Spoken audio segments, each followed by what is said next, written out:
Hello guys, हमारे YouTube channel में आपका स्वागत है। कहानी सीक्रेट अमीरजादा के एपिसोड 38 की ओर आज हम बढ़ रहे हैं। कहानी के हर एक एपिसोड को जानने के बाद उम्मीद है आपको बहुत आनंद आ रहा होगा। इस कहानी का नया एपिसोड शुरू करने से पहले हम आपको बता दें कि यदि आपने हमारे चैनल शोरगुल टाइम को सब्सक्राइब नहीं किया है तो प्लीज अभी सब्सक्राइब कर लीजिए ताकि YouTube में कहानी के किसी भी एपिसोड को खोजने में आपको परेशानी ना हो। चलिए अब चलते हैं इस कहानी के नए एपिसोड की ओर। इस एपिसोड की शुरुआत भी कुछ इस तरह से होती है। सनाया की फ्लियर्टी बातों को सुनने के बाद आहान ऑफिस चला गया। कुछ देर बैंक का काम करने के बाद लंच ब्रेक में आहान को थोड़ा वक्त मिला। मिस्टर विक्रम ने पहले से ही आहान को कुछ जरूरी डॉक्यूमेंट मेल कर दिए थे। आहान उसी काम में लगा हुआ था कि उसका फोन बजने लगा। आहान ने देखा कि कॉलर आईडी पर मिस्टर विक्रम का नाम फ्लैश हो रहा था। आहान ने तुरंत कॉल उठाकर मिस्टर विक्रम से कहा, मिस्टर विक्रम, मैंने अभी अभी मेल पढ़ना शुरू किया है। मैं थोड़ी ही देर में आपको वापस कॉल करता हूँ। अपनी ये बात कहकर आहान कॉल काटने ही वाला था कि उसने फोन के दूसरी तरफ मिस्टर विक्रम की आवाज आई। उन्होंने आहान से कहा, यंग मास्टर, क्या आपको शिमला डेली नाम के न्यूज़पेपर के बारे में पता है? आहान ने जब ये सवाल सुना तो कंफ्यूज हो गया। शिमला डेली का जिक्र आहान के लिए थोड़ा अनएक्सपेक्टेड था। उसने सवालिया अंदाज में मिस्टर विक्रम से कहा, शिमला डेली? आहान पिछले 3 दिनों से रूपल और सनाया के साथ इतना सारा वक्त बिता रहा था कि उसके पास न्यूज पढ़ने की फुर्सत नहीं थी।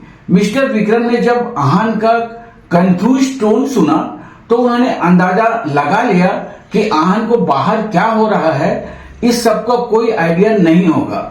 इसलिए उन्होंने आहान को पूरा मामला तफसील से बता दिया। जब वो दोनों फोन पर बात कर रहे थे, मिस्टर विक्रम ने आहान को उन ऑनलाइन वेबसाइट में पब्लिश हुए आर्टिकल की लिंक भी शेयर कर दी। आर्टिकल में लिखे हुए डिटेल्स, अटैच की हुई तस्वीरें और लोगों को कमेंट्स, ये सब पढ़ने के बाद आहान को इस बात का अंदाजा तो हो ही गया था कि ये जरूर किसी अंदर के लोगों में से किसी का काम होगा। इस बारे में सोचते हुए आहान ने मन ही मन में कहा, मोम, लगता है आपने मुझे गिल परिवार से निकालने के लिए पूरे शहर में तहलका मचा दिया है। अब देखते हैं कि ये तमाशा कितनी दूर तक जाता है। जब आहान इस सिचुएशन को फिगर आउट करने की कोशिश कर रहा था तब फोन की दूसरी तरफ मिस्टर विक्रम ने आहान से कहा, यंग मास्टर, मैं खुद इस मामले को संभालने की जिम्मेदारी लेना चाहता हूँ। शिमला डेली कोई बड़ा न्यूज़पेपर नहीं है, लेकिन फिर भी इस न्यूज आर्टिकल की वजह से आपकी रिपोर्टेशन पर बुरा असर पड़ा है। हमें जल्द से जल्द इस मैटर को डिसॉल्व करना होगा। यंग मास्टर, आपने क्या सोचा है? हमें इस सब को कैसे ठीक करना चाहिए? मिस्टर विक्रम का कंसर्न अपनी जगह सही था। आहान की खामोशी को देखते हुए मिस्टर विक्रम ने अपने बॉस से माफी मांगते हुए कहा, यंग मास्टर, मैं माफी चाहता हूं। मेरे लापरवाह होने की वजह से ही ये आर्टिकल पब्लिश हुआ है। मैं सच में अपनी इस गलती के लिए शर्मिंदा हूं। मिस्टर विक्रम अपने काम को लेकर बहुत ही सीरियस और ईमानदार थे। उन्होंने इस सब के लिए अपने आप को जिम्मेदार ठहरा दिया, लेकिन आहान उन लोगों में से नहीं था जो अपना गुस्सा निकालने के लिए किसी को भी ब्लेम करता। उसने मिस्टर विक्रम से जीन्यून अंदाज में कहा, विक्रम जी, आपको इस सब के लिए माफी मांगने की कोई जरूरत नहीं है। ये सब मिसेस यामिनी गिल का किया धरा है। आहान को इस सब से वैसे भी ज्यादा कोई फर्क नहीं पड़ रहा था। आहान ने इस सब को जरूरत से ज्यादा माइंड नहीं किया। जब मिस्टर विक्रम ने देखा कि उनका ये नया बॉस आहान बाकी अमीर, बिगड़े हुए और नखरेल लोगों से अलग था तो उन्हें हैरानी हुई। आहान इस सिचुएशन में भी बहुत शांत था। इसलिए मिस्टर विक्रम ने मन बना लिया कि इस मामले को वो और भी ज्यादा सीरियसली सॉर्ट करेंगे। मिस्टर विक्रम फिर बोले, यंग मास्टर, आपको परेशान होने की जरूरत नहीं है।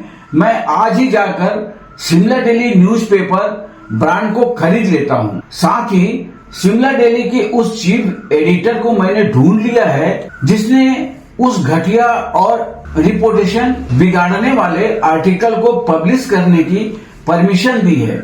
मैं किसी से कहकर उसे भी अच्छे से कंट्रोल करता हूँ, और अगर आप चाहें तो मैं कार्तिक कोहली के आदमियों को हायर करके उस चीफ एडिटर को अच्छा सबक भी सिखवाता हूँ। अपनी ये बात कहते हुए मिस्टर विक्रम की आंखों में एक बेरहमी भरी नफरत झलक उतर आई थी। अपने बॉस को तंग करने वाले लोगों के लिए मिस्टर विक्रम मौत का इंतजाम करने के लिए भी तैयार थे।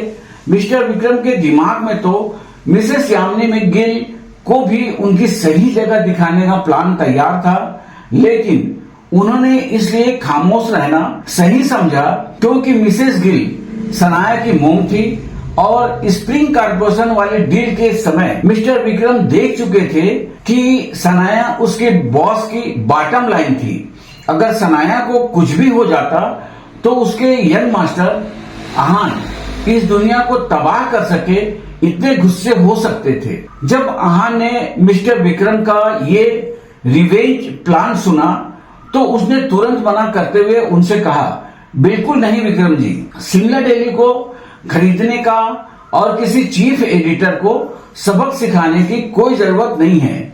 उन्होंने बस अपना काम किया है। न्यूज पब्लिश करके ही उन लोगों का घर चलता है, उन्हें छोड़ दीजिए। आहान का लॉजिक साफ था। वो इतने नेरो माइंड लोगों में से नहीं था जो ऐसे आर्टिकल के लिए किसी की जान ही ले लेता। आगे जाकर ऐसे हजारों न्यूज़पेपर और चीफ एडिटर रायजादा एम्पायर के नए वारिस के बारे में लिखने वाले थे। क्या आहान हर दूसरे आदमी की जान लेता फिरता और अलग उन्होंने शिमला डेली जैसे न्यूज़पेपर ब्रांड खरीद लिया होता तो उनकी पहचान बाहर आ जाती, जो अभी आहान के प्लान का हिस्सा नहीं था। जब मिस्टर विक्रम ने आहान की बात सुनी तो उन्होंने आगे कुछ नहीं कहा और हामी भरते हुए बोले, ठीक है यंग मास्टर। मिस्टर विक्रम को आहान एक बहुत ही मैच्योर और समझदार इंसान लगता था। अगर उसने कोई फैसला किया है इसका मतलब जरूर इस सब के पीछे आहान का कोई सीरियस थॉट होगा।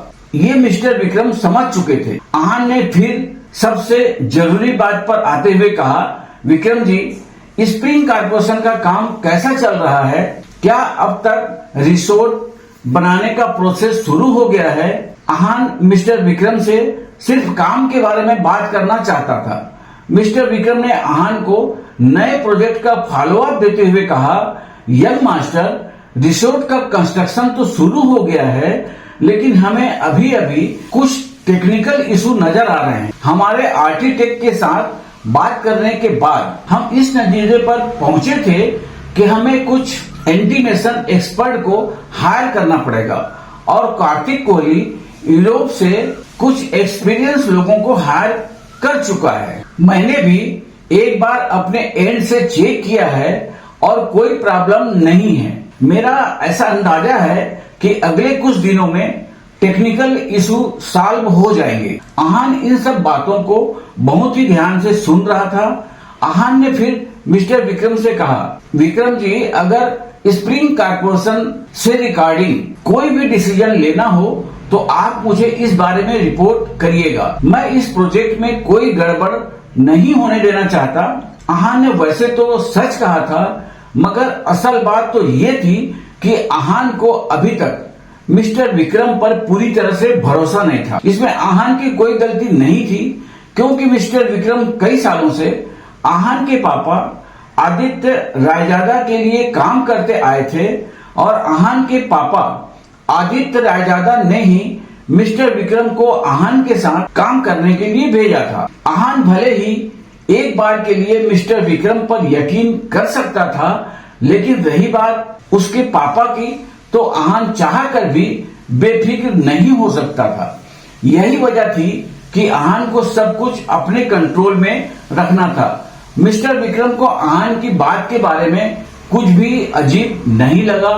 उन्होंने नॉर्मल हामी भर दी। उसी वक्त शिमला की एक जानी मानी एप्पल विंडरी में रोहन हाव में टीवी का रिमोट लेकर बैठा हुआ था। जिस तरह का एग्जिस्टिंग और फन लोविंग नेचर रोहन का था, वो बेफिक्र होकर टीवी पर कार्टून देख रहा था। रोहन जिस सोफे पर बैठा हुआ था, उसके पीठ के पीछे एक लड़की खड़ी थी। वो लड़की रोहन की नई सेक्रेटरी थी। उस लड़की ने ध्यान से अपने बॉस की तरफ देखा और अपने आप से ही बोली, मुझे लगा कि इस जॉब के लिए मुझे बहुत मेहनत करनी पड़ेगी, लेकिन ऐसा बिल्कुल नहीं है।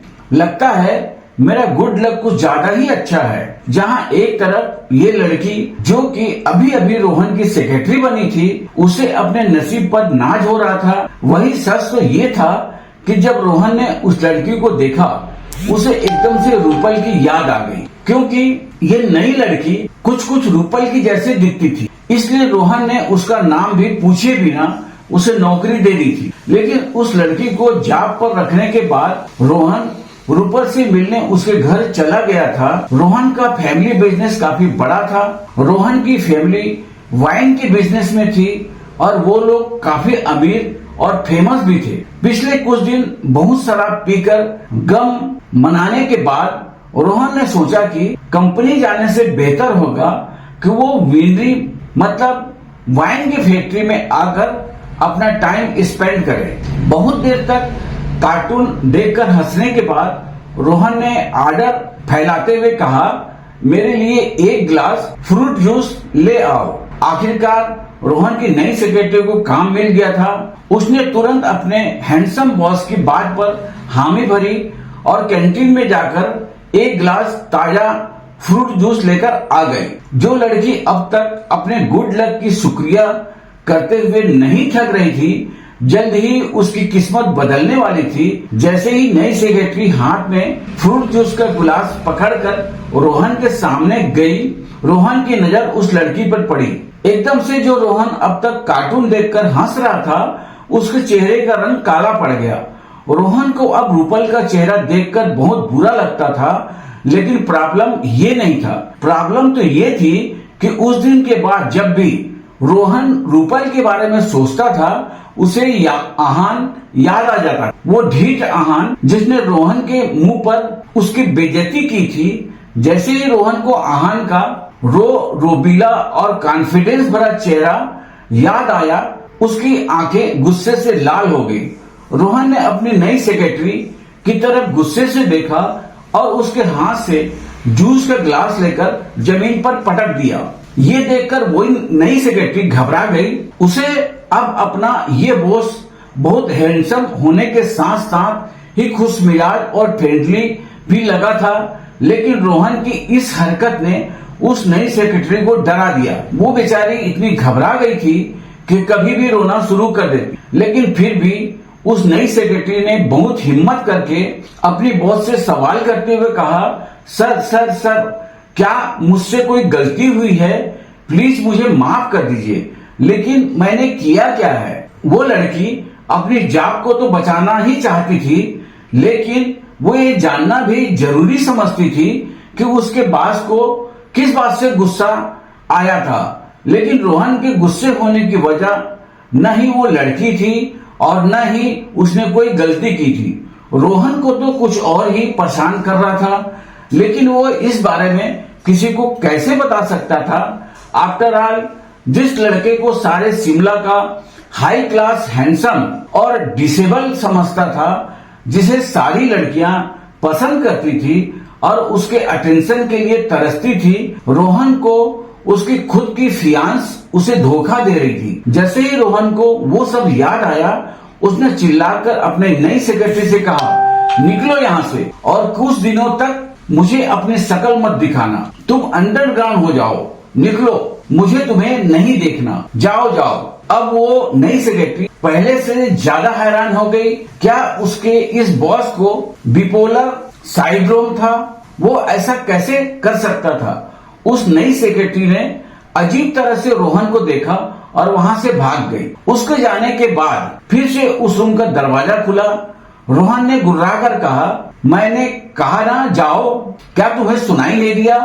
लेकिन पीछे मुड़कर देखने के बाद रोहन का गुस्सा धरा का धरा ही रह गया। जो आदमी वहां खड़ा था वो रोहन के लिए काम करने वाले मैनेजर की तरह था। रोहन ने उसे सवाल भरी नजरों से देखा तो उस मैनेजर ने कहा, रोहन सर, आहान से रिलेटेड ऐसी बात क्या थी जो रोहन को पता लगने वाली थी? क्या ये आहान और सनाया के अलग होने के बारे में था या फिर कुछ और? बस इसी के साथ यह एपिसोड भी समाप्त होता है। कल फिर मिलेंगे कहानी की नए एपिसोड के साथ। कहानी कैसी लगी आप हमें कमेंट्स करके जरूर बताएं। आज के लिए बस इतना ही।